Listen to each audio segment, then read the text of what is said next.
সন্ত ৰামপাল গুৰু মহাৰাজ হৈছে এনে এজন মহাপুৰুষ যিজনে নিজৰ সত্য ভক্তি, তত্ত্বজ্ঞান, কৰোণা আৰু সেৱাৰ বলত সমাজত এক নতুন আদৰ্শ বলবৎ কৰিছে। সন্ত ৰামপাল গুৰু মহাৰাজৰ নেতৃত্বত তেওঁৰ সকলো সৎলোক আশ্ৰমে কৰা বিস্ময়কৰ সমাজ কল্যাণমূলক কামে সমাজখনক সোণালী ভৱিষ্যতৰ এক নতুন আশা দেখুৱাইছে। সন্ত ৰামপাল গুৰু মহাৰাজৰ পৰা নাম দীক্ষা গ্ৰহণ কৰাৰ পিছত লাখ লাখ লোকৰ কৰ্কট ৰোগ, এইডছ আদি দুৰাৰোগ্য ৰোগ নিৰাময় হ'ল। সন্তজনাৰ জ্ঞানৰ পৰা অনুপ্ৰাণিত হৈ তেওঁৰ অনুগামীসকলে লাখ লাখ ইউনিট ৰক্তদান কৰে। সন্তজনাই লাখ লাখ ভগ্নী কন্যাৰ যৌতুকমুক্ত বিয়াৰ আয়োজন কৰালে। সন্তজনাই লাখ লাখ মানুহক ড্ৰাগছ আসক্তিৰ পৰা মুক্ত কৰিলে। কোটি কোটি ধ্বংসপ্ৰাপ্ত পৰিয়াল শান্তিত লাগিল। সন্তজনাৰ আশ্ৰমত সমাৱেশৰ সময়ত বিনামূলীয়া চকুৰ চিকিৎসা আৰু দন্ত চিকিৎসাৰ ব্যৱস্থা কৰা হয়। সন্ত ৰামপাল গুৰু মহাৰাজৰ দ্বাৰা পৰিৱেশ সুৰক্ষাৰ উদ্দেশ্যে সময়ে সময়ে বৃহৎ পৰিসৰত বৃক্ষৰোপণ কৰা হয়। সন্তজনাই আৰ্তজনক তাৎক্ষণিক সকাহ দিবলৈ এম্বুলেন্স সেৱা আৰম্ভ কৰিছিল। সন্তজনাই তেওঁৰ অনুগামীসকলক তেওঁলোকৰ শৰীৰ দান কৰিবলৈ অনুপ্ৰাণিত কৰে, যাতে মানৱতাৰ সেৱা আৰু চিকিৎসা ক্ষেত্ৰত উন্নতি কৰিব পৰা যায়। সন্ত ৰামপাল গুৰু মহাৰাজৰ সকলো আশ্ৰমত প্ৰতিদিনে বিনামূলীয়া ধৰ্মভোজৰ আয়োজন কৰা হয়, য'ত প্ৰতিবাৰেই প্ৰতিটো জাতি, প্ৰতিটো ধৰ্মৰ মানুহে একেলগে বহি ভোজন কৰে।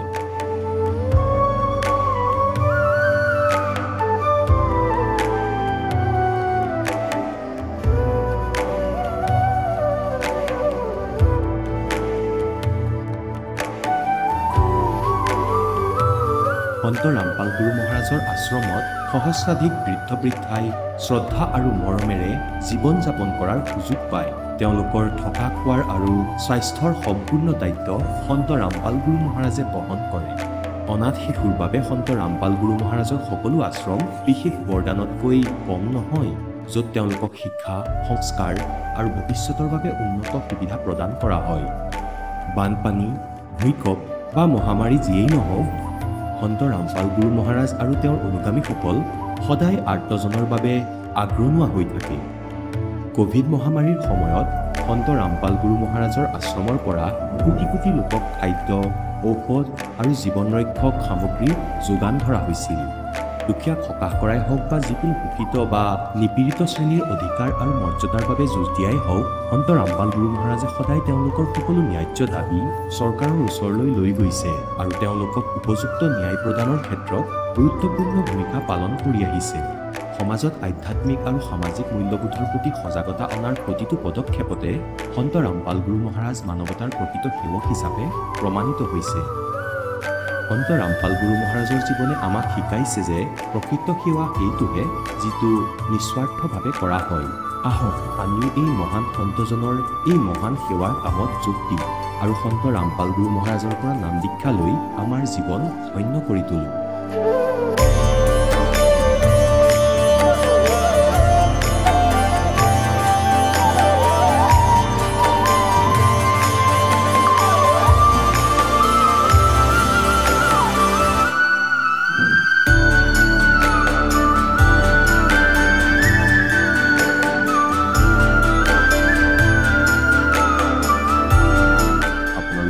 পৰিয়ালৰ সৈতে সৎলোক আশ্ৰমলৈ আন্তৰিকতাৰে আমন্ত্ৰণ জনোৱা হয়।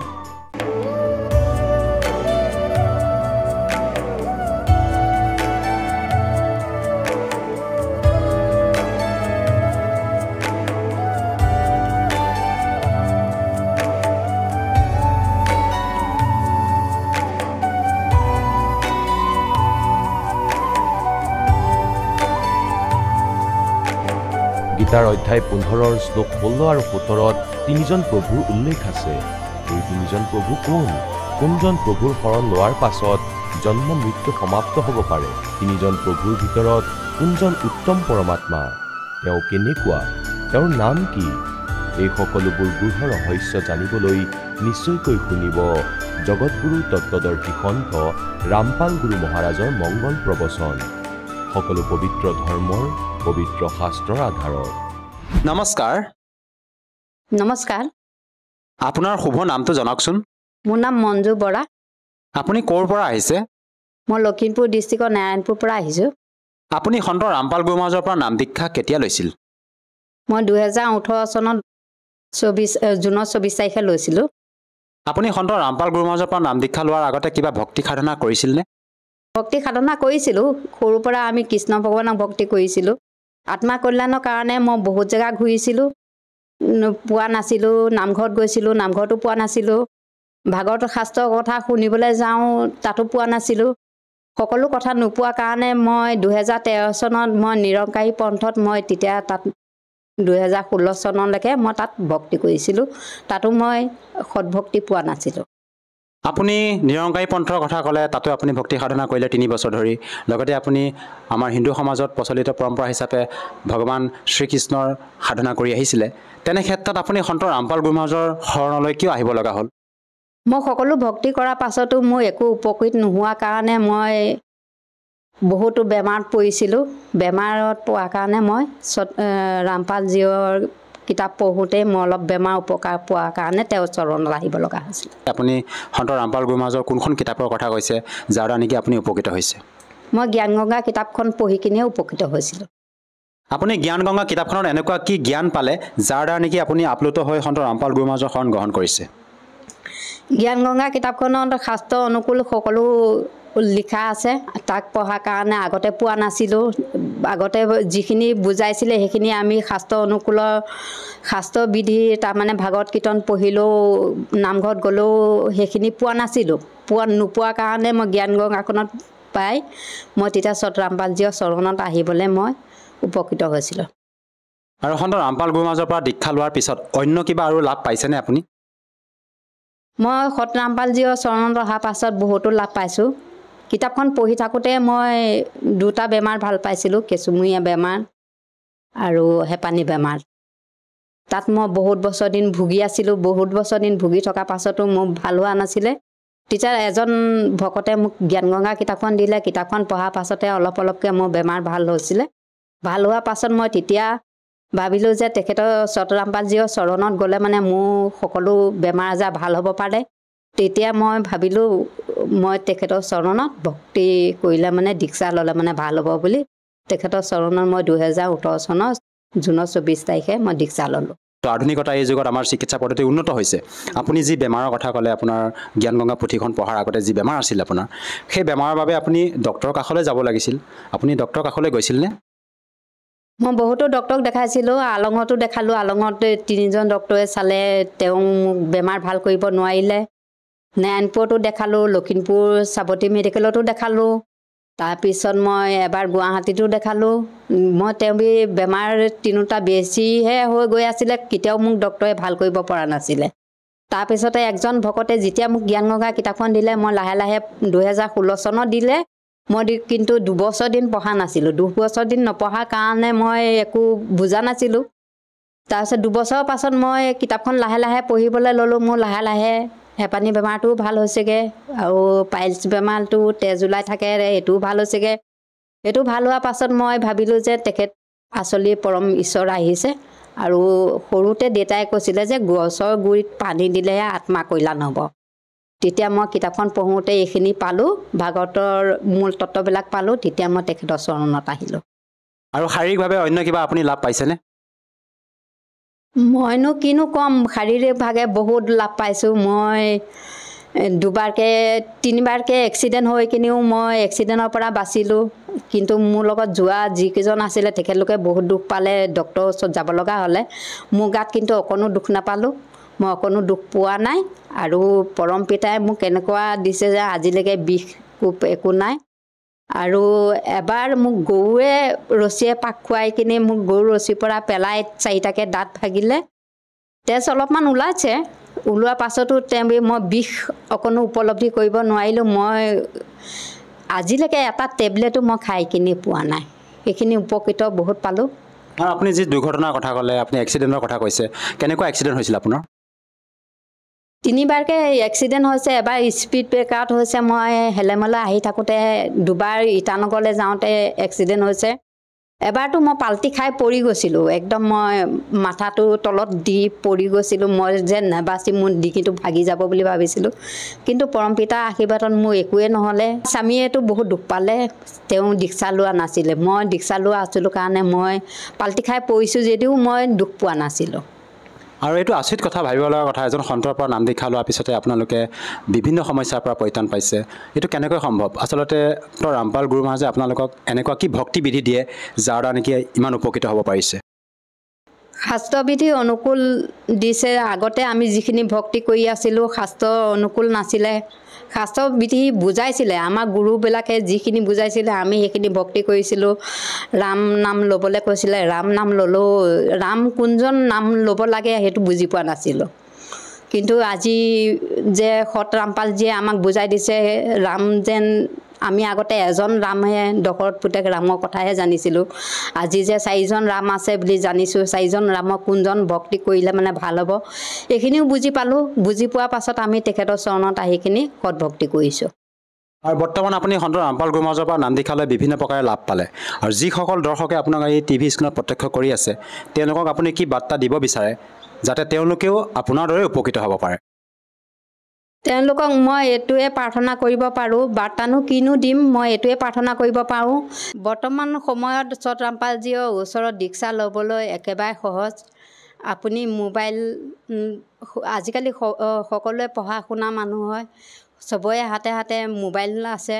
মোবাইলত ইউটিউব আৰু ফেচবুকত সত ৰামপালজীৰ মংগল প্ৰবচন চাৰ্চ কৰক। চাৰ্চ কৰাৰ পাছত তাতে তলত মোবাইল নম্বৰ আহিব। মোবাইল নম্বৰ ডাইল কৰি আপুনি ওচৰৰ নামদান কেন্দ্ৰত গৈ নিঃশুল্ক দীক্ষা ল'ব পাৰিব।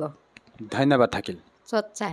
এতিয়া জগতগুৰু তত্ত্বদৰ্শী সন্ত ৰামপাল গুৰু মহাৰাজৰ সৎসংগৰ মাধ্যমেৰে সেই অদ্বিতীয় আধ্যাত্মিক জ্ঞানৰ বিষয়ে জানি লওঁ, যাৰ মাধ্যমেৰে আপোনালোকেও প্ৰাপ্ত কৰিব পাৰিব এনেকুৱা আধ্যাত্মিক, মানসিক আৰু ভৌতিক সুখ যি এতিয়ালৈকে কেৱল আপোনালোকে মীৰাবাই, ধ্ৰুৱ, প্ৰহ্লাদ আদি কেইজনমান ভক্তৰ জীৱন কথাতহে শুনিছে।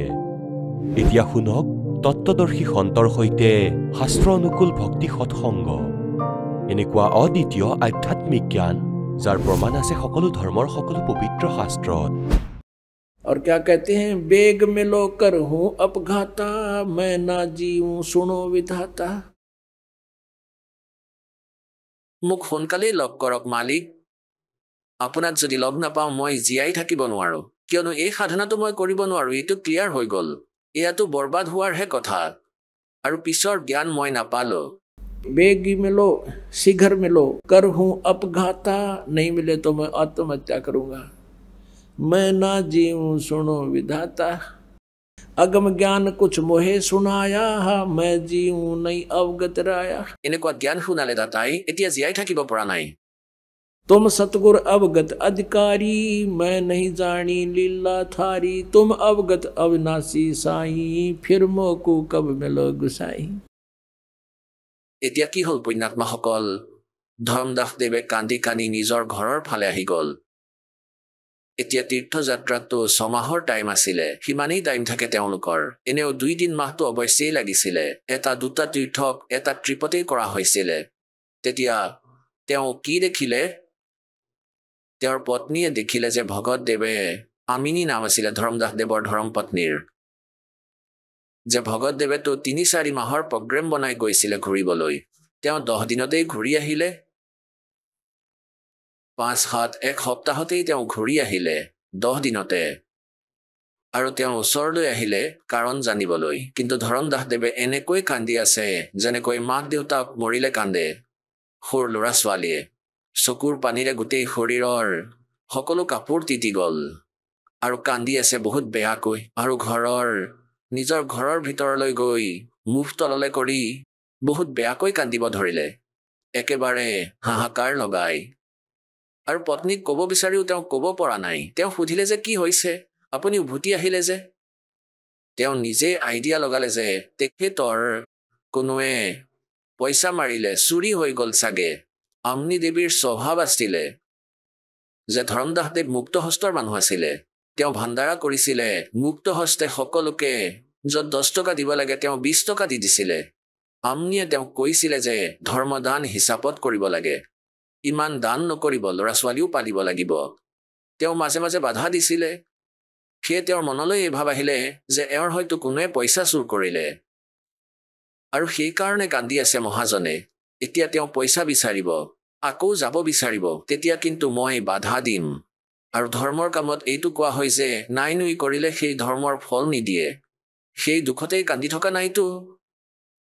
গতিকে এই দৃষ্টিকোণেৰে সান্তনা দি ধৰ্মদাসদেৱক ক'লে যে মহাজন আপুনি নাকান্দিব, লাগিছে আপোনাৰ কোনোৱে পইচা চুৰ কৰিলে, আপোনাৰ যাত্ৰাৰ বাবে পইচা নাথাকিলে, আৰু ভগৱানে আপোনাক কিমান দি থৈছে, আপুনি যিমান লাগে পইচা লৈ যাওক, আৰু কোনো কথা নাই, ভগৱানে আমাক আৰু দিব। চোৰেতো চুৰি কৰিবই, আৰু তেওঁলোকৰ নাশো হ'ব, আপুনি আৰু ধন লৈ যাওক, মই মানা নকৰোঁ। এতিয়া ধৰ্মদাসদেৱে ক'ব বিচাৰিছে, তথাপিও ক'ব পৰা নাই। ইমান বেয়াকৈ কান্দি আছিলে তেওঁ, কিয়নো পুণ্যাত্মাসকল যিসকলক পৰমাত্মাক লাগে আৰু পৰমাত্মা আহি গুচি যায় আৰু দুবাৰ মূৰ্খামি কৰিলে, এতিয়া তেখেতৰ ভৰসা নাথাকিলে যে ভগৱান আকৌ আহিব। মই ইমান দুষ্ট, আৰু 2-3 দিনৰ এই বাৰ্তালাপত এয়া ক্লিয়াৰ হৈ গ'ল যে মনুষ্য জীৱন কেৱল পৰমাত্মা প্ৰাপ্তিৰ কাৰণেই হয়, আৰু পিছৰ সংস্কাৰো জুৰি দিয়া হয়। এতিয়া ধৰ্মদাসদেৱে সাহস গোটাই কান্দি কান্দি ক'লে যে আমনি, যদি মোৰ এই ভৌতিক ধন নাশ হৈ গ'ল হয়, একো কথা নাছিল, মই তোমাৰ ওচৰত হাতযোৰ কৰি হ'লেও আৰু লৈ গ'লো হয়। আজি মোৰ এই ধন চুৰ কৰা হ'ল যি মই আৰু কেতিয়াও ঘূৰাই নাপাওঁ, আৰু সেয়া নাপালে মই জীয়াই থাকিব নোৱাৰিম। তেতিয়া তেওঁ আমনিয়ে সুধিলে, এনেকুৱা কি ধন হেৰাই গ'ল? ধৰ্মদাসদেৱে আকৌ কান্দি কান্দি গোটেইখিনি কথা শুনালে যে ভগৱান আছিলে, আৰু মই এনেকুৱা নিজৰ সেই ভুল জ্ঞানৰ আধাৰত পৰমাত্মাৰ লগত চিটিং কৰিছোঁ। সকলো জ্ঞান সঁচা, আত্মাই মানে কিন্তু মনে নামানে, আৰু এই কাৰণে কান্দিছোঁ যে এনেকৈ ভগৱানক নাপাম, আৰু তেওঁক যদি নাপাওঁ, জ্ঞান এক অনাৰ নহয় যি আমি প্ৰাপ্ত কৰিছিলোঁ, সেই ভক্তি ঠিক নহয়, আৰু সেই ভক্তি মই নাই পোৱা, মই কেনেকৈ জীয়াই থাকিম? এতিয়া আমনি দেৱী বুদ্ধিমতী আছিলে, ক'বলৈ ধৰিলে আপুনি বিজনেছমেন হৈ লালা হৈ আপুনি চুক্তি কৰিব নোৱাৰিলে। ৰামকৃষ্ণৰ লগত আমাৰনো কি সম্পৰ্ক আছিলে? তেওঁলোকৰো জ্ঞান শুনিছিলোঁ, জ্ঞান শুনিয়ে আমি তেওঁলোকৰ প্ৰতি আসক্ত আছিলোঁ। এনেকুৱা উত্তম জ্ঞান ভগৱানে আপোনাক শুনাই গ'ল, তথাপিও আপুনি একো নকৰিলে। তেতিয়া ধৰ্মদাসদেৱে ক'লে যে জীৱনত প্ৰথমবাৰৰ বাবে মই লোকচানৰ চুক্তি কৰিলোঁ। আজিলৈকে মই চুক্তি হেৰুওৱা নাছিলোঁ, সেইকাৰণে মই কান্দি আছোঁ যে মই হেৰুৱালোঁ, আৰু এই চুক্তি, এই লোকচানৰ পূৰ্তি নহ'ব, মই জীয়াই থাকিব নোৱাৰিম। আমনিয়েও কান্দিব ধৰিলে, ভকতৰ অৱস্থা বেয়া হৈ গ'ল। এনেকৈ 6 মাহ হৈ গ'ল। ধৰ্মদাসদেৱে অতি কষ্টৰেহে অলপমান খাদ্য খায়, আৰু এনেকৈ চাই থাকে যে ভেলনি শ্ৰীৰামৰ দৰ্শনাৰ্থে পদূলিৰ মুখলৈ চাই বহি আছে। সকলো কাম কাজ এৰি দিলে, বহি পৰে নিজৰ ঘৰৰ চোতালত। সকলোৰে ঘৰৰ বেলেগ বেলেগ চোতাল আছিলে, তাত চাঁদ বহিছিলে, তাতে বহিছিলে আৰু চাই থাকে। কোনো সাধু সন্ত দেখা পালে খালী ভৰিৰে দৌৰি দৌৰি যায় আৰু চাই আৰু ভাবে এওঁ নহয়। আকৌ কেতিয়াবা যদি গম পাই জংঘলত কোনো সন্ত আহিছে, বহুত ডাঙৰ সন্ত, ধৰ্মদাসদেৱ তালৈ গ'ল, ৰামৰামী কৰিলে, নমস্কাৰ কৰিলে আৰু বহিলে। এতিয়া তেওঁতো এইটো জানিছিলে যে ৰূপ সলনি কৰিও আহে ভগৱান। তেওঁৰ লগত চৰ্চা কৰে, সোধে যে ব্ৰহ্মা বিষ্ণু মহেশ্বৰৰ তেওঁলোকৰ মাতা পিতা কোন? তেওঁ এইটো চেক কৰিবৰ কাৰণে যে যদি ভগৱান হয় তেনেহ'লে সেই কথাই ক'ব, নকলি হ'লে তেওঁৰ কথাৰেই বুজি পাই যাব। এতিয়া সেই সন্মুখৰজনে ক'ব ধৰিলে যে তেওঁতো অজৰ অমৰ সৰ্বেশ্বৰ মহেশ্বৰ। ধৰ্মদাসদেৱে বুজি পাই গ'ল যে নহয়, এওঁতো ঠিক নহয়। উঠি গুচি আহিল যে এওঁতো সেই ভগৱান নহয়, এওঁতো যি টি কথা কৈ আছে। এতিয়া এই ধৰণে তেওঁ 6 মাহ পাৰ কৰিলে। এতিয়া 6 মাহ পাৰ হোৱাৰ পিছত পৰমাত্মাই প্ৰেৰণা কৰিলে তেওঁৰ পত্নীৰ ওপৰত। আমনিয়ে ক'লে, ভগতজী, আপোনাৰতো বেয়া অৱস্থা হৈ গ'ল, আৰু আপুনি যদি মৰি যায় ময়ো মৰি যাম।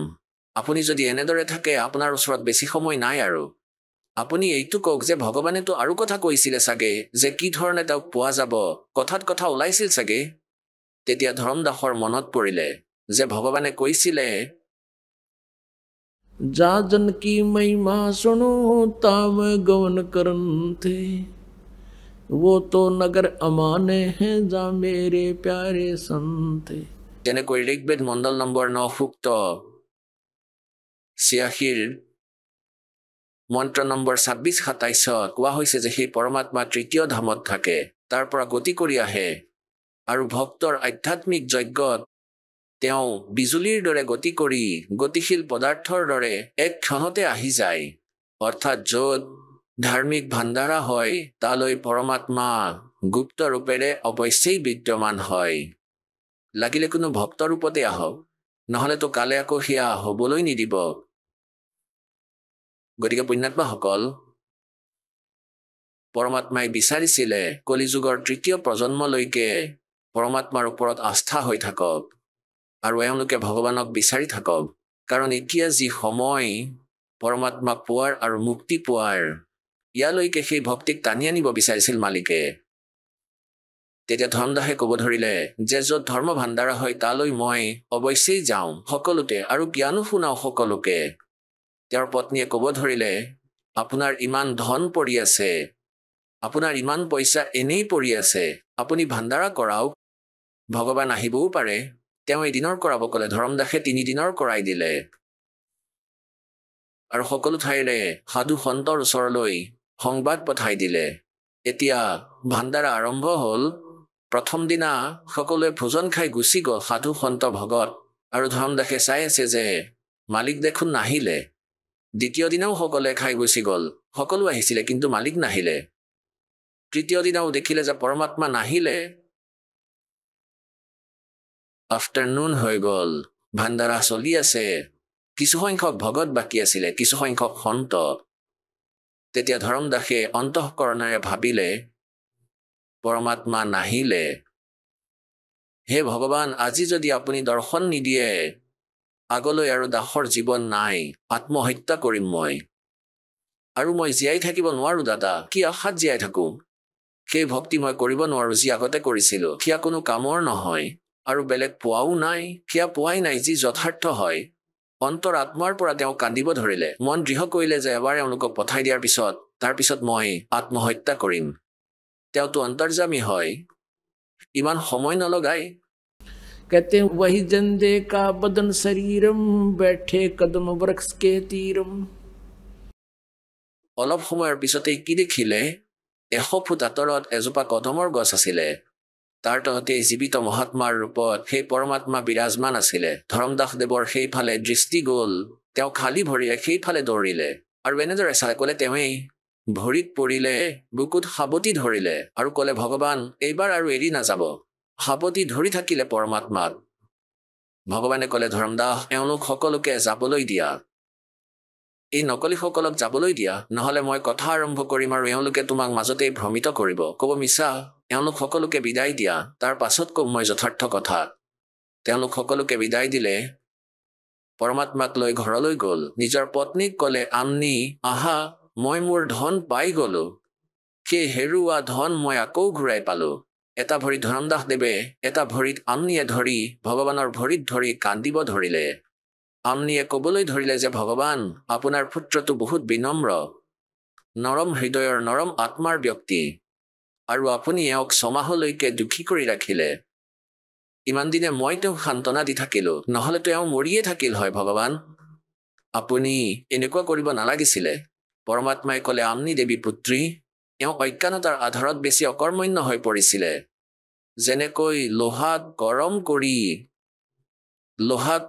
কৰি পুৰা গৰম কৰি লৈ তাৰ ওপৰত যদি জোৰেৰে কোব মৰা হয়, যি যন্ত্ৰ বনাব বিচাৰিছে, যি সঁজুলি বনাব বিচাৰিছে, ইনষ্ট্ৰুমেণ্ট, সেয়া বনাব পাৰি। আৰু লোহা যেতিয়ালৈকে গৰম নহয়, যেনেকৈ আঘাত নকৰা কিয় কাম নিদিয়ে। গতিকে পুত্ৰী, 6 মাহত এওঁৰ লোহা গৰম হৈ গ'ল, আৰু এতিয়া মই এওঁক তাপ দিছো। এতিয়া মই যি কম তাকেই মানিব, নহ'লে এওঁ উকিল হৈ আছিল কালৰ। পুত্ৰী, মই এওঁৰ লগতে আছিলো, মৰিবলৈ কিয় দিম? কোৱা হয়, गुरु कुमार शिष कुंभ है ये गड़गड़ का डैखोट, अंदर हाथ सहारा दे के ऊपर मारे चोट। যেনেকৈ কুমাৰৰ কেঁচা মাটিৰ কলহ থাকে, কয় যে পৰমাত্মা সেই কুমাৰৰ দৰে হয়। তোমালোক কেঁচা মাটিৰ কলহ, প্ৰথমতে তললৈ এখন হাত দি দিয়ে কুমাৰে, এখন কাপোৰৰ দৰে বান্ধি লয়, তলত হাত দি ওপৰত এনেকৈ মাৰে থপ থপ থপ। তলত হাত নিদিয়াকৈ যদি মৰা হয় তেতিয়া হাত পাৰ হৈ যাব থপ থপ কৰোঁতে। এতিয়া পৰমাত্মাই কৈছে মই প্ৰথমতে তোমাৰ হাতখন লগাই লৈছোঁ তলত, আৰু তোমাক অলপ বেছি কষ্ট যন্ত্ৰণা সেইকাৰণে দিছোঁ যে তোমাৰ এই বেমেজালি ঠিক হৈ যায়, তোমাৰ ভিতৰৰ পৰা এই দোষ আঁতৰি যায়। যেনেকৈ কুমাৰে সেই কলহটো সঠিককৈ যদি নবনাই আৰু সেইটো যদি অলপো বেকা হৈ যায় এক অনাৰ মূল্য নাথাকিব। গতিকে পৰমাত্মাই কৈছে সেইকাৰণে তোমাৰ অলপ বেছি কষ্টও যদি পথত হয় সেয়া গড গিভেন বুলি ভাবিবা। পৰমাত্মাই কয় যে খবতাতে হে कि सुख दुख के माथे पत्थर पड़ो ना मर देते जा बलिहारी उस दुख के जो पल पल नाम रटावे। পৰমাত্মাই কয় যে হে ভগৱান, এয়া ডিমাণ্ড কৰা মালিকৰ পৰা হে প্ৰভু এনেকুৱা সুখো নিদিবা যাৰ দ্বাৰা আপুনি কষ্ট পায়। জুই লাগি যাওক এনেকুৱা সুখত যাৰ দ্বাৰা ভগৱানৰ নাম পাহৰি যোৱা হয়। हे परमात्मा बलिहारी उस दुख के जो पल पल नाम रटावे।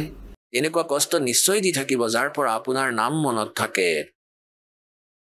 তাৰপিছত ধৰ্মদাসদেৱক আৰু আম্নি দেৱীক পৰমাত্মাই পুনৰ সৃষ্টি ৰচনা শুনালে, দুয়োৱে উপদেশ ললে। এতিয়া ধৰ্মদাসদেৱে ক'ব ধৰিলে, হে ভগৱান এটা কথা কওঁ, ক'লে কোৱা ভাই তুমি। এতিয়া এই মনটোকনো কেনেকৈ বান্ধিব? তেওঁ ক'লে ভগৱান আপোনাৰ সতলোক ক'ত আছে? কেতিয়াও শুনাও নাই দেখাও নাই, মালিকেও বিচাৰিছিলে সাক্ষী পোৱাৰ। ক'ব ধৰিলে হ'ব তুমি ভক্তি কৰা আৰু একো নালাগে, মই আকৌ আহিম আৰু তেতিয়া তোমাক সকলো কম। পৰমাত্মা তাত প্ৰকট হ'ল, ধৰ্মদাসদেৱে দেখি আছে আৰু ক'লে ধৰ্মদাস আহা তোমাক মোৰ লোক দেখুৱাই আনো, সতলোক ক'ত আছে? লৈ গ'ল। ইফালে তেওঁ মূৰ্ছিত হৈ গ'ল। এতিয়া 3 দিনলৈকে ধৰ্মদাসদেৱ মূৰ্ছিত হৈ পৰি থাকিল। আম্নি দেৱীয়ে দেখিলে যে মোৰ স্বামী মৰি থাকিলে, হাহাকাৰ কৰি দিলে, সম্পৰ্কীয় আহিলে, কিন্তু তেওঁ মৰা নাছিলে। হীৰা চালে হীৰা চলি আছে, মূৰ্ছিত হৈ আছে। সিফালৰ পৰা পৰমাত্মাই সকলো লোক দেখুৱালে, তেওঁ ব্ৰহ্মা বিষ্ণু মহেশ্বৰৰ লোক দেখুৱালে, পিছত সতলোক দেখুৱালে। তাত দেখিলে পৰমাত্মাক এই মালিকেই স্বয়ং তললৈ গৈছিলে আৰু তাত গৈ দেখিলে এয়া দেখোন, এয়াতো বহুত লেতেৰা, য'ত আমি আছিলো একেবাৰে লেতেৰা লোক সেইখন, এনেকুৱা বেয়া লোকলৈ যাবই নালাগে। তালৈ গৈ দেখিলে সেই আত্মাবোৰক লগ পালে য'ৰ পৰা আমি বেলেগ হৈ আহিছিলো। তেতিয়া ধৰ্মদাসদেৱৰ গোটেই ভ্ৰম শংকা যি আছিলে সকলো শেষ হৈ গ'ল। তেতিয়া তেওঁ ক'লে যে হে ভগৱান মোক উভতাই নপঠিয়াবা দাতা সেই ঠাইলৈ, মোক ইয়াতেই ৰাখক ভগৱান, মোক সেই ঠাইৰ একোৱেই নালাগে। তেতিয়া পৰমাত্মাই ক'লে যে ভাই এনেকৈ ৰাখিব নোৱাৰি, পুত্ৰ তুমি যোৱা, মই তোমাৰ লগতেই থাকিম আৰু মই তাতেই কাশীত এজন ধানক ৰূপত থাকোঁ, শিপিনী ৰূপত, আৰু নিৰু নিমাৰ তুলনীয়া পুত্ৰ, আৰু তাত মই শিপিনীৰ কাম কৰোঁ। পুত্ৰ তালৈ আহিবা, তাত মই তোমাক সাৰনাম আৰু সতনাম দিম আৰু ভক্তি কৰি তুমি উভতি আহিব পাৰিবা, কাৰণ তুমি ইয়াৰ পৰা ভক্তিযুক্ত হৈ গৈছিলা। সেই সম্পত্তি তুমি তাত কালৰ স্বৰ্গত, মহাস্বৰ্গত সেই ভক্তিধন নষ্ট কৰি দিলা। এতিয়া সেই ভক্তিৰ ধনেৰে পুনৰ চাৰ্জ হৈ যোৱা তুমি। সেই নাম এনেকুৱা দিম, এটা শ্বাসৰ স্মৰণতেই তোমাৰ বহুত উপাৰ্জন হৈ যাব। अब कहते हैं सत्य नाम पालड़ रंग होरी हो, 14 लोक चढ़ावे राम रंग होरी हो, 3 लोक पासंग धरे रंग होरी हो, तो ना तुले तुलाया राम रंग होरी हो। এটা সতনামৰ স্মৰণ, এটা চাহ উচ্চাসৰে ইমান মূল্যৱান যে 3 লোকৰে, স্বৰ্গলোক, পাতাল লোক আৰু পৃথিৱী লোক, কোৱা হয় যে এই 3 লোককেই পিছ পেলাই দিব। ইয়াৰতো কোনো আৱশ্যকতাই নাই, ইয়াৰ কোনো ভেলুৱেই নাই। আৰু 14 লোকতকৈও বেছি, বিষ্ণুৰ লোক, শিৱ লোক, ধৰ্মৰাজৰ লোক, শংকৰৰ লোক, ব্ৰহ্ম লোক আৰু এই সকলোবোৰ 14 লোক কোৱা হয় এটা ছাইডত ৰাখি দিয়া যাওক। এফালেতো এটা ছাইডততো সতনামৰ স্মৰণৰ উপাৰ্জন আৰু আনফালে গোটেই ব্ৰহ্মাণ্ড কোৱা হয়, তথাপিও সেই পাল্লা ভাৰী থাকিব। এটা সতনামৰ স্মৰণ পৰমাত্মাই কয়, कहता हूँ कहीं जात हूँ कहूँ बजा कर ढोल, श्वास जो खाली जाता यो 3 लोक का मोल। গতিকে পুণ্যাত্মাসকল আপোনালোকে চাওক, আপোনালোকে কিমান ধন গোটাব লাগিব, ভক্তি ধন। मेरे हंसा भाई हंस रूप था जब तू आया, मेरे हंसा भाई हंस रूप था जब तू आया, अपना स्वरूप भूल में भूला तू ताते जीव कहाया, मेरे हंसा भाई। যেতিয়া তুমি সতলোকৰ পৰা আহিছিলা তেতিয়া ভক্তিৰে পৰিপূৰ্ণ আছিলা, এতিয়া তুমি কঙাল হলা। এতিয়া সিমানেই ধনী হোৱা যাতে তুমি তাত স্থায়ী স্থান পোৱা। গীতাৰ অধ্যায় নম্বৰ 8 শ্লোক নম্বৰ 5 আৰু 7 গীতা জ্ঞানদাতাই কয়, মোৰ ভক্তি কৰিলে মোক প্ৰাপ্ত কৰিবা। সেই পৰমাত্মা পৰমক্ষৰ ব্ৰহ্মৰ যদি ভক্তি কৰিব বিচাৰা তেনেহলে তুমি তত্ত্বদৰ্শী সন্তৰ পৰা 3 নামৰ মন্ত্ৰলৈ সাধনা কৰা। সেই ভক্তিৰ শক্তিৰ বলেৰে অৰ্থাৎ সেই ভক্তিৰ উপাৰ্জনেৰে তুমি পৰমাত্মাৰ ওচৰলৈ যাব পাৰিবা। তেতিয়া ধৰ্মদাসদেৱে কয়, मत भेजो महाराज यम की नगरी है मोहे राख लियो महाराज हमसे बिगड़ी है मोहे राख लियो महाराज हमसे बिगड़ी है। তাত গৈ বুজি পালে যে আমি কি অপৰাধ কৰিছো, কেনেকৈ সেই নৰকলৈ গলো, কেনেকৈ কালৰ জালত পৰিলো। আমি নিজৰ ভগৱানক পাহৰি গলো, তেওঁক বিচাৰিলো। এনেকৈ কয় যে মোক ৰাখি লোৱা ভগৱান, আমাৰ ভুল হৈছে, আমাৰ বহুত ডাঙৰ অপৰাধ হৈছে। সেয়াটো কালৰ নগৰী হয়, ভগৱান মোক তালৈ নপঠাব। মহাৰাজ, কালৰ নগৰী সেইখন। তাৰ পৰা তললৈ আহিলে কলিজা কঁপি যায়, কাৰণ তালৈ গৈ চকু খুলি যায়, দিব্য দৃষ্টি আহে। তথাপিও পৰমাত্মাই ক'লে, তুমি যোৱা, মই তোমাৰ লগতেই থাকিম, তুমি কাশীলৈ আহিবা, তাত মই তোমাক লগ পাম। তেতিয়া কি হ'ল, 3 দিনলৈকেতো অচেতন হৈ পৰি আছিল, হাহাকাৰ লাগিলে, আৰু পিছত একেবাৰে সচেতন হৈ গ'ল। আৰু তেওঁ উঠিয়ে ক'লে যে ভগৱান কলৈ গ'ল, পৰমাত্মা ক'ত গ'ল। তেতিয়া তেওঁ গোটেই কথা ক'লে। এয়া সপোনো নহয়, সকলোৱে মিলি কান্দিব ধৰিলে বহি বহি। তাৰ পিছত ধৰমদাসে ক'লে, ভগৱান আহিছে, বাৰাণসীলৈ যাম, ভগৱানক পাম। এতিয়া কাশীলৈ গৈ ভগৱানক দেখিলে আৰু আনন্দৰ সীমা হেৰালে। बोलो सतगुरुदेव। পৰম পিতা পৰমাত্মা পূৰ্ণ ব্ৰহ্ম, সমগ্ৰ সৃষ্টিৰ ৰচয়িতা কুল মালিক কবিৰ দেৱজী, কবিৰ চাহেব, এওঁ আমি সকলো আত্মাৰ জনক হয়, এওঁ সকলোৰে পিতা। আমি ইয়াত কালৰ জালত আবদ্ধ হৈ আছো। আমি আমাৰ মূল ঠিকনাৰ বিষয়ে নাজানো। সেই পৰমাত্মাই আমাৰ ওপৰত দয়া কৰে, দয়া উপজি নিজ সৎলোকৰ পৰা গতি কৰি ইয়ালৈ এই কালৰ লোকলৈ আহে আৰু আমাক আমাৰ মূল স্থানৰ বিষয়ে জ্ঞান দিয়ে, নিজৰ মহিমাৰ সৈতে আমাক পৰিচিত কৰায়। এই উপলক্ষতে এই 5 দিৱসীয় সমাগম এই আশ্ৰম বৰৱালাত চলি আছে।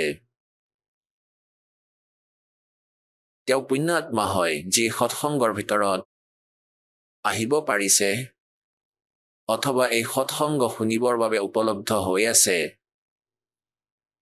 বিশ্বত যদি সৎসংগ আছে, এয়া বৰৱালা আশ্ৰমতেই আছে। বাকী সকলোৱে জোৰ তোৰ জ্ঞান দিয়ে, তেওঁলোকৰ সৎসংগৰ কোনো মূৰ ভৰি নাই। কেৱল সহজ সৰল আত্মাক নিজৰ চতুৰতাৰ মাধ্যমেৰে নিজৰ পিছত লগাই ৰাখিছে। আপোনালোকৰ সৌভাগ্য যে আপোনালোকে যথাৰ্থ জ্ঞান আৰু শাস্ত্ৰ অনুকূল ভক্তিবিধি প্ৰাপ্ত কৰিছে।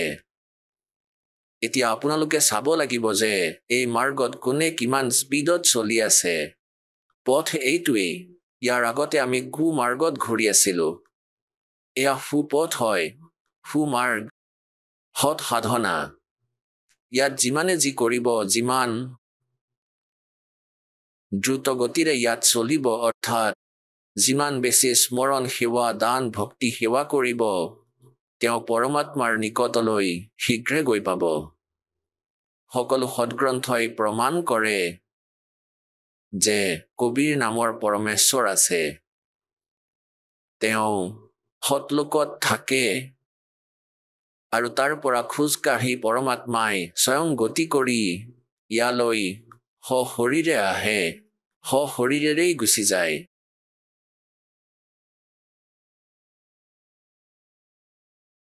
পুণ্যাত্মাসকল, পবিত্ৰ 4 বেদ আৰু পৰমেশ্বৰৰ দ্বাৰা দিয়া সেই সূক্ষ্ম বেদ, পবিত্ৰ শ্ৰীমদ ভাগৱত গীতাই এয়া স্পষ্ট কৰে যে সেই পৰমেশ্বৰ পূৰ্ণ ব্ৰহ্ম যি হয়, তেওঁৰেই পূজা কৰিব লাগে। ইয়াৰ দ্বাৰাই মুক্তি হ'ব। তেওঁৱেই আমি সকলোৰে স্বামী। তেওঁৱেই পাপ নাশক হয়। তেওঁৱেই ঈশ্বৰ ৰূপত পূজ্য। পুণ্যাত্মাসকল, আজি ৪ৰ্থ দিন হৈছেহি এই সৎসংগ সমাগমৰ, আৰু এতিয়ালৈকে আমি পৰমাত্মাৰ মহিমাৰ আংশিকো আপোনালোকক শুনাব পৰা নাই। পৰমাত্মাৰ লীলা, পৰমেশ্বৰৰ যিখিনি লীলা আছিলে সেয়া আজি আপোনালোকক শুনাম। এনেতো এয়াও লীলাই আছিলে, আৰু কলিযুগৰ ভিতৰত পৰমাত্মাই আৰু কি কি লীলা কৰিছিলে যিবোৰ ভগৱানে কৰিছিলে। পুণ্যাত্মাসকল, আমি শ্ৰীৰাম, শ্ৰীকৃষ্ণদেৱ, শ্ৰীবিষ্ণু, শ্ৰীৰাম কোৱা, শ্ৰীবিষ্ণুদেৱ কোৱা বা শ্ৰীকৃষ্ণদেৱ কোৱা, আৰু ভগৱান শংকৰ আৰু আন দেৱী দেৱতাসকলক যাক আমি মানিছিলো, সেয়া কি আধাৰত আমি মানিছিলো? লোক বেদৰ আধাৰত, আৰু কিছু তেওঁলোকৰ লীলাৰ আধাৰত। যেনেকৈ পৰমাত্মাৰ তুলনা সদগ্ৰন্থৰ সৈতে কৰা হয়। সদগ্ৰন্থৰ পৰাই তেওঁৰ বিষয়ে জ্ঞান পোৱা যায়, আৰু তুলনাত্মক ধৰণেৰে যেতিয়া এই ভগৱানৰ আমি তুলনা কৰোঁ ইজনৰ সিজনৰ লগত, তেতিয়া নিৰ্ণয় হ'ব। যেনেকৈ আমি শুনিছিলো যে ভগৱান শ্ৰীকৃষ্ণদেৱে সুদামা দেৱৰ 2 মুঠি বনাই থোৱা চাউল খাই এটা ধুনীয়া মহল বনাই দিছিল। তেওঁক ধন দিছিলে, তেওঁৰ উপাৰ্জন এই জীৱনৰ সকলো হৈ গৈছিলে। পুণ্যাত্মাসকল, এয়া দেখাৰ কথা যে যেনেকৈ সুদামা দেৱ ব্ৰাহ্মণ আছিলে আৰু অতি দৰিদ্ৰ আছিলে, দুখীয়া আছিলে বহুত, আৰু ভগৱান শ্ৰীকৃষ্ণদেৱ আৰু সুদামা দেৱ তেওঁলোকে একেখন পাঠশালাতেই পঢ়িছিলে। ডাঙৰ হোৱাৰ পিছততো শ্ৰীকৃষ্ণদেৱ দ্বাৰকাৰ ৰজা হৈ গ'ল। সুদামা দেৱ নিজে দুখীয়া অৱস্থাতেই নিজৰ জীৱন অতিবাহিত কৰি আছিল। এনেকুৱা পৰিস্থিতি আহি পৰিল যে কেইবাবাৰ ল'ৰা ছোৱালী লঘোণেই শুই যায়। সুদামাৰ পত্নীয়ে বহুবাৰ কৈছিলে যে আপুনি এই বুলি কয় যে আপোনাৰ মিত্ৰ হয় ভগৱান শ্ৰীকৃষ্ণ, আৰু তেওঁ দ্বাৰকাৰ ৰজা, তেওঁৰ পৰা কিছু ধন খুজি আনক। সুদামাই কয় যে ব্ৰাহ্মণৰ কাম ভিক্ষা খোজা নহয়। এয়াই সদগ্ৰন্থই কয়, जो मांगे सो बढ़ुआ कहिए, दर दर फिरे अज्ञानी, और जोगी जोग संपूर्ण जिसका जो मांग ना पीवे पानी। नट पेरना कंजर सासी मांगते बठियारे, और जिनकी लो लागे सतगुरु में वो तो मोती देवे उदारे। তথাপিও বহু বেছি জোৰ কৰিলে তেওঁৰ পত্নীয়ে, আৰু তেওঁ ওলাই গ'ল ফটা পুৰণা কাপোৰ পিন্ধি। এতিয়া দ্বাৰকা যেতিয়া পালে শ্ৰীকৃষ্ণদেৱৰ ওচৰত, শ্ৰীকৃষ্ণদেৱে ক'লে, যেনেকৈ আমি আমাৰ সম্পৰ্কীয়ৰ ঘৰলৈ গ'লে কোনোৱে বৰফি লৈ যায়, কোনোৱে লাডু লৈ যায়, আগতে ভজা পিঠা বনাই লৈ গৈছিলে, আৰু কোনো ব্যৱস্থা নাছিলেই, তেওঁৰ পত্নীয়ে চাউলকে ভাজি বান্ধি দি পঠালে অলপমান। এতিয়া শ্ৰীকৃষ্ণদেৱে ক'লে, মোৰ কাৰণে কিবা আনিছা? তেওঁ টোপোলাটো খুলি দেখুৱালে। ভগৱান শ্ৰীকৃষ্ণই সেয়া দেখিলে আৰু সেয়া খালে। শ্ৰীকৃষ্ণদেৱে সুধিলে যে তোমাৰ অৱস্থা কেনেকুৱা? তোমাৰ পৰিয়াল ঠিকে আছে, কুশল আছে নহয়? তেতিয়া সুদামাদেৱে ক'ব ধৰিলে যে ভগৱান আপোনাৰ কৃপাৰে কোনো বস্তুৰেই অভাৱ হোৱা নাই। সিফালৰ পৰা শ্ৰীকৃষ্ণই দেখিলে তেওঁ ফটা পুৰণা কাপোৰ পিন্ধি আছে। তেওঁ বুজি পালে যে কিবাটো খেলি মেলি হৈ আছে ইয়াত, কিন্তু এওঁ মহান আত্মা, একো নকয়। সিফালৰ পৰা পিছফালেৰে শ্ৰীকৃষ্ণদেৱে নিজৰ ইঞ্জিনিয়াৰক মাতিলে, বিশ্বকৰ্মাক, আৰু সুদামাদেৱৰ কাৰণে তাত মহল বনাই দিলে। 5-7 দিনলৈকে সুদামাদেৱক তাতেই ৰাখিলে। নিজৰ মিত্ৰৰ ভৰি হাত ধুৱালে, চাফা ভাল কাপোৰ পৰিধান কৰালে। আৰু সপ্তম অষ্টম দিনত তেওঁ যেতিয়া যাব ওলালে, সুদামাদেৱে ক'ব ধৰিলে যে মিত্ৰ মই এতিয়া যাওঁ। তেওঁ ক'লে ঠিক আছে যোৱা। এতিয়া পথত আহি থাকোঁতেই সুদামাদেৱৰ মনত দোষ উৎপন্ন হ'ল যে বুজি পালো মিত্ৰ, মোৰ স্থিতি দেখাৰ পিছতো তুমি বুজি নাপালা মোৰ কি অৱস্থা হৈ আছিল। আৰু মোকেই তুমি সুধিছিলা কুশল আছোনে? তেওঁ কি দেখা পোৱা নাছিল নেকি? অৰ্থাৎ ইমানকণেই দোষ আহিছিলে, কাৰণ এই মন বহুত পাৰ্গত। ইমানতেই কি হ'ল, তেওঁ এতিয়া ভাল কাপোৰ পিন্ধি আছিলে। ৰাস্তাৰ ডকাইতবোৰে ভাবিলে যে কোনো ছেদ হয়। তেওঁৰ সকলো কাপোৰ কাঢ়ি লৈ গ'ল, কেৱল এখন কাপোৰহে এৰি দিলে। তেওঁ তাৰ পৰা গতি কৰিলে সেই কাপোৰখন পৰিধান কৰি, আৰু খং কৰিব ধৰিলে শ্ৰীকৃষ্ণদেৱক। দেখিলা মিত্ৰ, আৰু মোক সুধিছিলা নহয় কুশল আছোনে? মোৰ কুশলতা মোকতো সন্মুখতেই দেখিছিলা। এতিয়া কোৱাৰ ভাৱ এইটোৱেই যে বেছি বিস্তাৰকৈ নকওঁ, তাত গৈ দেখিলে যে নিজৰ জুপুৰীৰ স্থানত মহলটো দেখি তেওঁ আশ্চৰ্যচকিত হৈ গ'ল। আৰু এই আধাৰতেই আমি শ্ৰীকৃষ্ণদেৱক ভগৱান বুলি মানি ললো। পুণ্যাত্মাসকল, ইমান সহযোগিতাটো এজন মন্ত্ৰীয়ে দি দিব পাৰে নিজৰ মিত্ৰক। এতিয়া কলিযুগৰ মন্ত্ৰীয়ে সহযোগ দিব পাৰে। এটা ভাল ছেক্টৰত প্লট এলট কৰি দিয়া আৰু ঘৰ বনাই দিয়া একো ডাঙৰ কথা নহয়। ইয়াৰ দ্বাৰা কি মুক্তি হ'ল?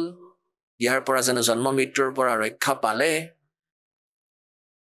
এতিয়া ইয়াৰেই তুলনাত্মক কওঁ যে এবাৰ এজন তেমুৰলং নামৰ এজন মুছলমান কমাৰ আছিলে।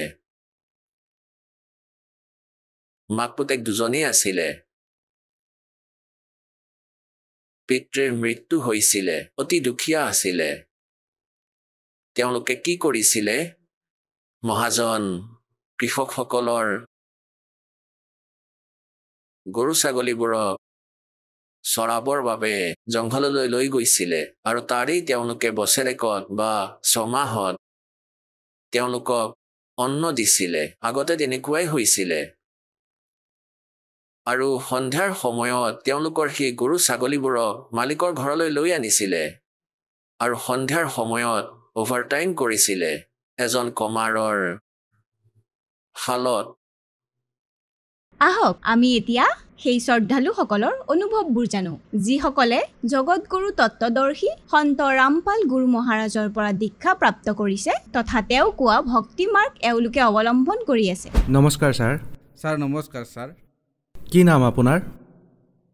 এই দাসৰ নাম দৰবাৰী ৰাম গায়কৱাৰ। ছাৰ ক'ৰ পৰা আহিছে আপুনি? মই গাঁও দেউৰী, দণ্ডি লোহাৰা, জিলা বালু, ছত্তীশগড়ৰ পৰা। ছাৰ সন্ত ৰামপালদেৱ মহাৰাজৰ পৰা নাম দীক্ষা আপুনি কেতিয়া ল'লে? ছাৰ মই 23 ছেপ্টেম্বৰ 2018 এই দাসৰ নতুন জন্ম হ'ল ছাৰ। ছাৰ কি কাম কৰে আপুনি? ছাৰ মই কৃষি বিভাগত গ্ৰামীণ কৃষি বিস্তাৰ বিভাগৰ অধিকাৰীৰ পদত বৰ্তমান মই পদস্থ ছাৰ। সন্ত ৰামপালদেৱ মহাৰাজৰ পৰা নাম দীক্ষা লোৱাৰ আগতে আপুনি কিবা ভক্তি সাধনা কৰিছিলনে? ছাৰ এনেতো মই বিশেষ ভক্তি সাধনা কৰা নাছিলোঁ, কিন্তু এনে কেতিয়াবা পৰ্ব থাকিলে সেয়া মানিছিলোঁ। এনে বিশেষ কোনো মোৰ তেনেকুৱা আগ্ৰহ নাছিলে। তেন্তে আপুনি সন্ত ৰামপালদেৱ মহাৰাজৰ শৰণলৈ কিয় আহিলে? ছাৰ ইয়াৰ পিছত এটা বহুত ডাঙৰ ঘটনা হৈছিলে মোৰ লগত, যিটো মই বিস্তাৰিতভাৱে মই ক'ব বিচাৰিম। মই মোৰ ল'ৰাৰ স্কুললৈ গৈ আছিলোঁ বাইকেৰে। গৈ থাকোঁতে হাইৱেত এখন পিছফালৰ পৰা এখন 4 হুইলাৰে মোক পাছফালৰ পৰা মাৰি দিলে। মাৰাৰ পিছত মই অচেতন হৈ থাকিলোঁ। পিছত গম পালোঁ, যেতিয়া মোক হস্পিটেললৈ লৈ গৈছিল তেতিয়া মোৰ পেলভিক বোন, যাৰ দ্বাৰা গোটেই শৰীৰৰ হাড় থিয় হৈ থাকে, কঁকালৰ যি যোৰাৰ হাড় থাকে সেই যোৰা একেবাৰে খোল খাইছিলে। আৰু লগতে মোৰ কাষত যি কঁকালৰ যি হাড় আছে ছাৰ, এডালৰ মাজত এডাল সোমাই গৈছিল। আৰু ইয়াৰ বাহিৰে বহুত ঠাইত এনেকুৱা দুখ পাইছিলোঁ, যেনেদৰে আপুনি দেখা পাইছে মোৰ নাকটো ফটা, মই মূৰত দুখ পাইছিলোঁ, মই হাতত দুখ পাইছিলোঁ। এই ধৰণে মানে মই মৃত্যুৰ তুল্য স্থিতিত পৰি আছিলোঁ ছাৰ। তাৰপিছত মোক যেতিয়া জিলা হাস্পতাললৈ লৈ গ'ল তেতিয়া তাত ডক্টৰে স্থিতি দেখি মানা কৰি দিলে যে আপোনাৰ ইয়াত চিকিৎসা নহয়, আপুনি ছেক্টৰ 9লৈ যাওক। গতিকে ছেক্টৰ 9লৈ যেতিয়া লৈ গ'ল তেতিয়া ছেক্টৰ 9তো তেওঁলোকে মানা কৰিলে। স্পাৰ্ছ হস্পিটেললৈ মোক ৰেফাৰ কৰি দিয়া হ'ল আৰু স্পাৰ্ছ হস্পিটেলৰ মানুহে মোক এডমিট কৰালে, 5 দিন ৰাখিলে। 5 দিন ৰখাৰ পিছত মোৰ কোনো ধৰণৰ একো চিকিৎসা কৰিব পৰা নাছিলে যি ধৰণে হ'ব লাগে। যি কণ্ডিশ্যনত মই পৰি আছিলোঁ সেই স্থিতিতে মোক তৎকাল অপাৰেশ্যনৰ প্ৰয়োজন আছিল। কিন্তু সেই হস্পিটেলৰ মানুহে 5 দিন ৰখাৰ পিছতো তাৰ ডক্টৰে এয়া কৈ গুচি গ'ল যে মই আৰু 2 দিন আহিব নোৱাৰোঁ, মই পৰিয়ালৰ কামৰ বাবে বাহিৰলৈ যাম, অহাৰ পিছত চাই ল'ম কি হয়। সেইবাবে মোৰ তাত অপাৰেশ্যনো নহ'ল।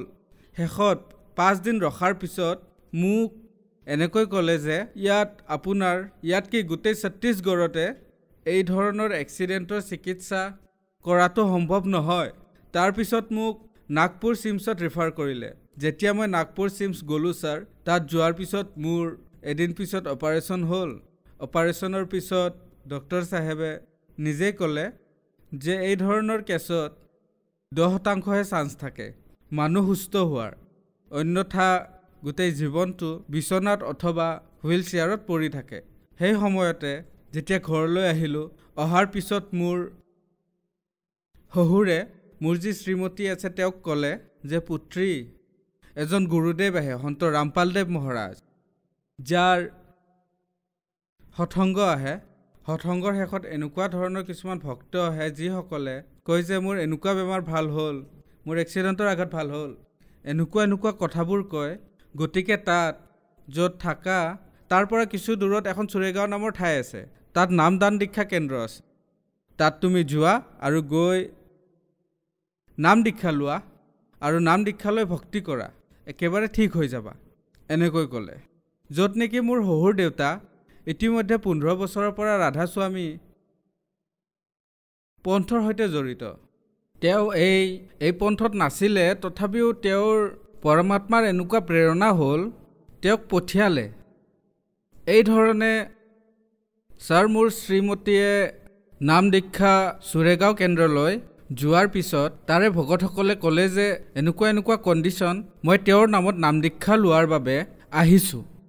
নাম দীক্ষা লৈ আহিল আৰু আহি যেতিয়া ঘৰত কোৱা অনুসাৰে ভক্তি মৰ্যাদাত থাকি আৰম্ভ কৰিলে, গতিকে লাহে লাহে মোৰ পত্নীয়ে লাহে লাহে নাম জপ কৰিবলৈ আৰম্ভ কৰিলে মৰ্যাদাত থাকি। তাৰ আগলৈকেতো ভগতদেৱ মই বিচনাতে আছিলোঁ, না এফালে বাগৰিব পাৰিছিলোঁ না আনফালে, না মই বহিব পাৰিছিলোঁ না উঠিব পাৰিছিলোঁ। গোটেই যিবোৰ ক্ৰিয়াকলাপ আছিল,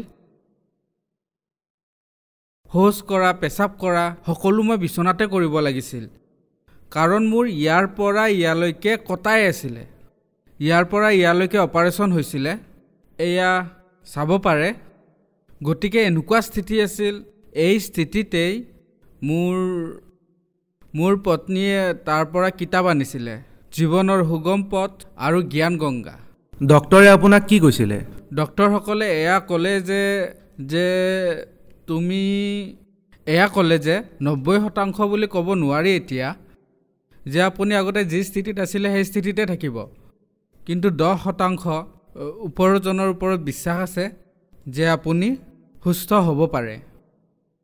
আৰু তেনেকুৱা স্থিতিত যেতিয়া মই নাম জপ কৰিলোঁ, গতিকে ছাৰ মই যেতিয়া কিতাপ পঢ়িবলৈ আৰম্ভ কৰিলোঁ, গুৰুদেৱ সন্ত ৰামপালদেৱ মহাৰাজৰ সৎসংগ চাইছিলোঁ, মোবাইলত তেওঁৰ ভিডিঅ' ক্লিপ চাইছিলোঁ সৎসংগৰ। গতিকে এইবোৰ কৰোঁতে এনেকুৱা স্থিতি আহিল ছাৰ যে অট'মেটিক মোৰ শৰীৰে লৰচৰ কৰিব আৰম্ভ কৰিলে। কাৰণ এটা সময় এনেকুৱা আছিল যে কঁকালে একো কাম কৰা নাছিলে, এই ভৰি মোৰ সঠিকভাৱে লৰা নাছিলে, কেৱল আঙুলিহে লৰিছিলে। গতিকে ডক্টৰেও কৈছিলে যে তুমি এইটো লৰোৱা বন্ধ নকৰিবা। গতিকে লাহে লাহে যেতিয়া মই নাম গুৰুদেৱৰ সৎসংগ চালোঁ, কিতাপ পঢ়িলোঁ, তেতিয়া মোৰ শৰীৰ ইম্প্ৰুভ হোৱা আৰম্ভ কৰিলে। ইয়াৰে মাজত কি হ'ল যে ডক্টৰে মোক প্ৰত্যেক 1.5 মাহ 2 মাহৰ মূৰে মূৰে নাগপুৰলৈ মাতিছিলে চেকআপৰ বাবে। 4-6 মাহ পিছত যেতিয়া গ'লোঁ ডক্টৰে ক'লে এতিয়া এওঁক বহুৱাবলৈ আৰম্ভ কৰি দিয়া বালিচ লগাই গতিকে তাৰে আগত মই নিজে বহিবলৈ আৰম্ভ কৰি দিছিলোঁ তাৰপিছত যেতিয়া 3 মাহৰ পিছত যাওঁ ডক্টৰে ক'লে যে এওঁক থিয় কৰাই খোজ কঢ়াবলৈ আৰম্ভ কৰা কিন্তু তাৰে আগতেই মই খোজ কঢ়া আৰম্ভ কৰি দিছিলোঁ এয়া কেৱল সন্ত ৰামপালদেৱ মহাৰাজৰ কৃপাত লাহে লাহে লাহে লাহে আগলৈ ইম্প্ৰুভমেণ্ট হ'বলৈ ধৰিলে তাৰপিছত ছাৰ মই যেতিয়া ষ্টিক লৈ খোজ কঢ়া আৰম্ভ কৰিলোঁ মই মনতেই নিজক ক'লোঁ যে এতিয়া মই গুৰু সন্ত ৰামপালদেৱ মহাৰাজৰ আশ্ৰমলৈ যাম আৰু মই নিজে নাম দীক্ষাও ল'ম সুৰেগাঁও আশ্ৰমলৈ গ'লোঁ ছাৰ যোৱাৰ পিছত তাতে ভকতসকলে চকীত বহুৱালে কাৰণ সেই সময়ত মই তলত মাটিত বহিব পৰা নাছিলোঁ মোৰ পৰিয়ালৰ মানুহে মোৰ বন্ধু বান্ধৱে ষ্টাফৰ মানুহে এয়া কৈছিলে যে এই মানুহজন কেতিয়াও থিয় হ'ব নোৱাৰিব খোজকাঢ়িব নোৱাৰিব ইমানখিনিলৈ কৈ দিছিলে যে ই এতিয়া গোটেই জীৱনটো চুচৰি ফুৰিব মোৰ অধিকাৰীয়ে ভিআৰখন প্ৰস্তুত কৰি দিছিলে যে এওঁৰ কম্পালচৰি ৰিটায়াৰমেণ্টৰ সেয়া কৰা এওঁৰ 20 বছৰ হ'বলৈ কিমান মাহ বাকী আছে ছাৰ্ভিচৰ কিন্তু পৰমাত্মাৰ এনেকুৱা দয়া হ'ল ছাৰ যে যেতিয়াই মই নাম দীক্ষা লৈ আহিলোঁ আনকি সন্ত ৰামপালদেৱ মহাৰাজক মই দণ্ডৱতো কৰিব পৰা নাছিলোঁ চকীত বহুৱাই মোক নাম দীক্ষা দিছিলে পৰমাত্মাৰ তাৰপিছত যেতিয়াই নাম দীক্ষা লৈ আহিলোঁ মৰ্যাদাত থাকি মই যেতিয়াই ভক্তি কৰিবলৈ আৰম্ভ কৰিলোঁ তেতিয়াই মোৰ শৰীৰত শক্তি আহিব ধৰিলে আৰু সেই শক্তিৰ বাবে আজি মই আপোনালোকৰ সন্মুখত আছোঁ মই খোজকাঢ়িব পাৰোঁ মই দৌৰিব পাৰোঁ মই বাইক চলাই আছোঁ ছাৰ মই গাড়ী চলাই আছোঁ আজি সকলো কাম কৰিব পাৰিছোঁ মই এয়া কেৱল পৰমেশ্বৰ কবিৰ পৰমাত্মাৰে দয়া এই পৰমাত্মাই সন্ত ৰামপালদেৱ মহাৰাজৰ ৰূপত আহিছে তেওঁৰে দয়া চমৎকাৰ যে আপোনালোকৰ আগত মই সামান্য মানুহৰ দৰে থিয় হৈ আছোঁ য'ত নেকি মানুহে মোক কৈছিলে ই হুইল চেয়াৰতেই থাকিব খোজকাঢ়িব নোৱাৰিব এই ধৰণে কৈছিলে ছাৰ এয়া বহুত ডাঙৰ চমৎকাৰ হ'ল মোৰ লগত পৰমাত্মাৰ বিচাৰিলে আপুনি এই ৰিপৰ্টখন চাই বুজিব পাৰে যে মোৰ শৰীৰৰ কোনটো অংশৰ হাড় ভঙা আছিলে আপোনালোকে চাব পাৰে এয়া মোৰ শৰীৰৰ কঁকালৰ এক্সৰে আপোনালোকে চাব পাৰে ইয়াৰ যে মাজত গেপ আছে এয়া একেলগেহে থাকে যিটো এক্সিডেণ্টৰ বাবে ভাঙি গৈছিলে জইণ্ট আৰু ইয়াৰ বাবেই মানুহ কাৰণ এইটোৱে এটা অংগ যাৰ বাবে মানুহ থিয় হৈ থাকিব পাৰে তাৰ পাছত অপাৰেশ্যনৰ পাছত ডক্টৰসকলে ইয়াত প্লেট লগাই জইন লগাই দিছে লগতে এয়া কঁকালৰ হাড় যিডাল ভাঙি এটাই আনটোৰ ফালে সোমাই গৈছে যিটো স্ক্ৰুৰে টাইট কৰি বেলেগ বেলেগকৈ ছেট কৰিছে এই স্থিতিৰ বাবে ডক্টৰে কৈছিলে কাৰণ এয়া উলট পালট হৈছে গতিকে এনেকুৱা স্থিতিৰ বাবে ডক্টৰে কৈছিলে যে এনেকুৱা স্থিতি যাৰ হয় সেইবোৰ বহুত ৰেয়াৰ কেছ হয় আৰু যদি হয়ো মাত্ৰ 10% চান্স থাকে যে মানুহজনে ভাল স্থিতিলৈ অহাৰ অন্যথা 90%টো সম্পূৰ্ণ হুইল চেয়াৰ অথবা বিচনাতেই পৰি থাকে এয়া আপোনালোকে চাব পাৰে ইয়াত আপোনালোকে চাব পাৰে ৰাজনন্দগাঁও ENT হস্পিটেলৰ ৰিপৰ্ট হয় যেতিয়া মই তাৰিখ 24/3/2019 ডক্টৰৰ ওচৰলৈ গৈছিলোঁ নাক কাণ গল বিশেষজ্ঞৰ ওচৰলৈ আৰু তেওঁক ক'লোঁ যে ডক্টৰ চাহাব মোৰ দুয়োখন কাণতে বহুত বিষ আছে আৰু ইয়াৰ পৰা পুজ ওলাই আছে আৰু মই শুনাত দিগদাৰ পাই আছোঁ কাৰণ মই ডাবল শুনি আছোঁ তেতিয়া তেওঁ চেক কৰিলে চেক কৰাৰ পিছত ডক্টৰে এয়া ক'লে যে আপোনাৰ দুয়োখন কাণৰ পৰ্দা ফাটি গৈছে ফুটা হৈছে এনেকৈ ক'লে তেতিয়া মই সুধিলোঁ যে ডক্টৰ ইয়াৰ কি চিকিৎসা আছে তেতিয়া তেওঁ এটা শব্দত এইটোৱে ক'লে যে এইটোৰ চিকিৎসা কেৱল অপাৰেশ্যন বিনা অপাৰেশ্যনেৰে এয়া ঠিক হ'ব নোৱাৰে তেতিয়া মই সুধিলোঁ যে ডক্টৰ কেতিয়া কৰাব লাগিব তেওঁ এইটো ক'লে যে এতিয়াতো আপোনাৰ কাণ পকি আছে পুজ ওলাই আছে যেতিয়ালৈকে ইনফেকশ্যন ঠিক নহয় তেতিয়ালৈকে অপাৰেশ্যন নকৰাও প্ৰথমতে এয়া ঠিক হ'বলৈ দিয়া তাৰপিছতহে অপাৰেশ্যনত আহিবা পিছত আপোনালোকে দেখা পাইছে যে এইখনৰ পিছত আৰু এখন ৰিপৰ্ট আছে এয়া ইয়াৰ পিছত 8/11/2019 মানে 8 মাহৰ পিছত যেতিয়া 8 মাহৰ পিছত আকৌ গ'লোঁ তেতিয়া সেই ডক্টৰ সেই হস্পিটালতেই ক'লে যে তোমাক আগতেই কৈছিলোঁ যে তোমাৰ কাণত ফুটা হৈ গৈছে আৰু এয়া বিনা অপাৰেশ্যনৰে নহ'ব তেন্তে আপুনি কিয় বাৰ বাৰ আহি আছে যেতিয়া অপাৰেশ্যন কৰাব লাগে তেতিয়াহে আপুনি আহিব অন্যথা নাহিব মই ক'লোঁ ঠিক আছে ডক্টৰ চাহেব তাৰপিছত মই ক'লোঁ যে এইটো কণ্ডিশ্যন কেতিয়া হয় তেতিয়া তেওঁ ক'লে যে ইয়াত 3টা কাৰণ থাকে এটাটো এক্সিডেণ্ট হ'লে তেতিয়া আৰু দ্বিতীয়তে যদি কোনোবাই ভয়ংকৰ মাত আপোনাৰ কাণৰ ওচৰত শুনাই দিয়ে আৰু তৃতীয়তে হ'ল যদি কোনোবাই কাণৰ ওচৰত জোৰকৈ থাপৰ মাৰে তেতিয়া এই 3টা স্থিতিত এনেকুৱা ধৰণৰ ঘটনা হয় বুলি ক'লে এই 3টা স্থিতিৰ কোনোবা এটা স্থিতি হ'লে তেতিয়া আপোনাৰ কাণত এনেকুৱা ধৰণৰ ফুটা হয় আৰু ইয়াৰ চিকিৎসা কেৱল মাত্ৰ অপাৰেশ্যনহে আৰু এই অপাৰেশ্যন আপুনি এটাকে কৰাব লাগিব ইয়াৰ বাবে আপোনাৰ 60 পৰা 65 হাজাৰলৈ খৰচ আহে মই ক'লোঁ ঠিক আছে ডক্টৰ চাহেব বুলি কৈ ওলাই আহিলোঁ আৰু অহাৰ পিছত আকৌ তেতিয়ালৈকে মোৰ 4 মাহ হৈ গৈছিলে প্ৰথম নাম লোৱা তাৰ মাজতেই মই পৰমাত্মা সন্ত ৰামপালদেৱ মহাৰাজৰ আশ্ৰমলৈ গ'লোঁ আৰু যোৱাৰ পিছত মই হতনাম ল'লোঁ হতনাম লৈ যেতিয়া হতনামৰ জপ কৰা আৰম্ভ কৰিলোঁ ভগতদেৱ তেতিয়া হেয়া স্থিতি আহিলে যে আজি মোৰ কাণ আগৰ দৰে হৈ গ'ল না কোনো অপাৰেশ্যন কৰাৰ প্ৰয়োজন হ'ল না কোনো ঔষধ খোৱাৰ প্ৰয়োজন হ'ল লাগিলে আপোনালোকে চাব পাৰে এইটো আটাইতকৈ ডাঙৰ চমৎকাৰ যে বিনা অপাৰেশ্যনেৰে বিনা ঔষধেৰে মোৰ আজি 2খন কাণে সুস্থ আজিলৈকে আপোনালোকে চাব পাৰে 2019ৰ পৰা আজি 2021 চলি আছে না মই অপাৰেশ্যন কৰাইছোঁ না মই ঔষধ খাইছোঁ না আজিলৈ সেই ডক্টৰৰ ওচৰলৈ গ'লোঁ তথাপিও মোৰ 2খন কাণৰ কোনো সমস্যা হোৱা নাই সকলো ঠিকেই আছে গতিকে এইটো আটাইতকৈ ডাঙৰ চমৎকাৰ ভগতদেৱ ছাৰ তৃতীয়টো হ'ল এনেটো চমৎকাৰ বহুত হয় সদায় চমৎকাৰ হয় এয়া মালিকৰ কৃপা এনেকৈ চমৎকাৰ হয় আৰু এনেকুৱা আৰু বহুতো চমৎকাৰ আছে যিবোৰ মই যিমানেই নকওঁ যিমানেই গনাওঁ কমেই হ'ব ছাৰ আজি আপোনালৈ ভক্ত সমাজৰ সন্মুখত এটা ডাঙৰ প্ৰশ্ন উত্থাপন হৈছে আপোনাৰ বহুত ডাঙৰ এক্সিডেণ্ট হ'ল ডক্টৰো কৈ দিলে যে 90% ভাল নহয়ে 10%হে ভগৱানৰ ওপৰত যদিহে তেওঁ কৃপা কৰে তেতিয়াহে ঠিক হৈ যাব তাৰপিছত সন্ত ৰামপালদেৱ মহাৰাজৰ পৰা নাম দীক্ষা ল'লে আৰু ঠিক হৈ গ'ল ছাৰ এনেকুৱা কিয় হয় যে মানুহ তীৰ্থস্থানলৈ যায় আৰু দেৱী দেৱতাৰ ওচৰলৈ যায় তথাপিও সুস্থ নহয় কিন্তু সন্ত ৰামপালদেৱ মহাৰাজে ডাঙৰ বেমাৰ ঠিক কৰি আছে গতিকে ইয়াৰ পিছত কি লজিক আছে তেখেতে কেনেকৈ কৰি আছে এয়া সন্ত ৰামপালদেৱ মহাৰাজ যি আছে কবিৰ পৰমেশ্বৰৰ অৱতাৰ লৈ আহিছে আৰু এওঁ তত্ত্বদৰ্শী সন্ত হয় ছাৰ কিয়নো সন্ত ৰামপালদেৱ মহাৰাজ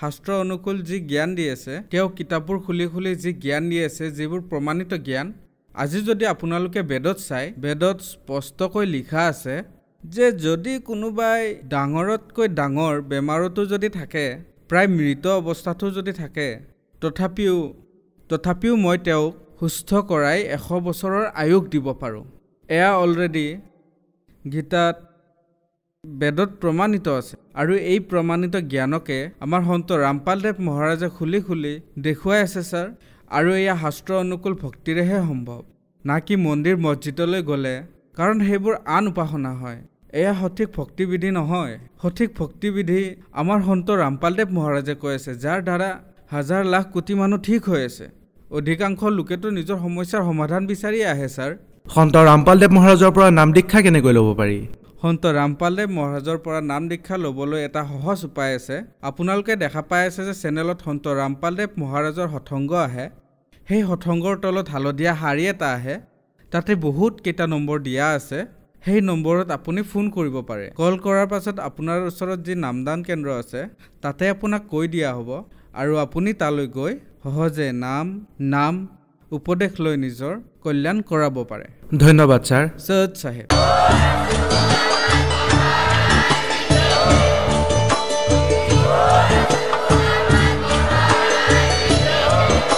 আপুনি শুনি আছিলে জগতগুৰু তত্ত্বদৰ্শী সন্ত ৰামপাল গুৰু মহাৰাজৰ মংগল প্ৰবচন অধিক জানিবৰ বাবে ভিজিট কৰক www.jagatgururampalji.org সন্ত ৰামপাল গুৰু মহাৰাজৰ শুভ আশীৰ্বাদত সমগ্ৰ বিশ্বতে 500তকৈ অধিক নাম দীক্ষা কেন্দ্ৰ আছে, য'ত সন্ত ৰামপাল গুৰু মহাৰাজৰ দ্বাৰা বিনামূলীয়াকৈ নাম দীক্ষা দি থকা হৈছে।